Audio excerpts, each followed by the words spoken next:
We're picking up initial flashes from the economic survey. It says that the economic downturn in India seems to have been over and that things are beginning to look up will begin to look up going forward.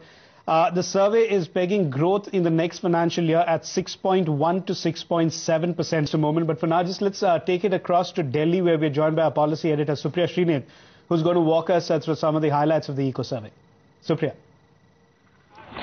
No, I think like the panel has been talking about, they are very, very optimistic on growth. I mean, 6.1 to 6.7% beats any estimation that has really come in for the next fiscal. The survey doesn't really put in a figure, not that the ones I have seen, the papers that I've been able to root through, they do not put a figure as far as fiscal consolidation is concerned, but the survey does highlight that the twin deficit, both fiscal and current account, is a big cause of concern. However, the survey is very bullish on the government's recent reforms, because thrice in this entire summary that I have with me right now, it speaks about the recent reforms in diesel prices and efforts at expenditure reprioritization. The medium-term fiscal deficit targets look credible. The survey also extensively talks about government measures which have generated optimism, and I think that's really the key takeaway. It talks about how the government has got reforms done in many sectors. Infrastructure and energy constraints are perhaps the biggest laggards as far as growth is concerned, and it is indeed talking about how some of these things will be able to boost infrastructure, will be able to boost growth. So the survey is very optimistic, if I may.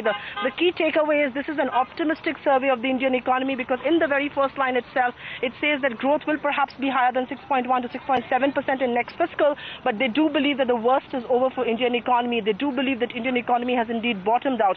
Now, the only thing that I think I would want to put forward to the panelists and to you, George, really is that if we are talking about growth levels of 6.1 to 6.7%, what is the growth that we are currently estimating? Should we go with CSO's figures of 5% or actually anywhere between 5.5 to 5.8%? That's the big question. But the survey in itself talks about fiscal consolidation, it talks about expenditure, and it says expenditure has to be controlled. The subsidy burden, in fact, has to be pulled down. The survey also talks about capital expenditure and says that no measures should really dent or curtail India's capital expenditure, and I think that's a big takeaway. But 6.1 to 6.7% is a very bullish growth estimate.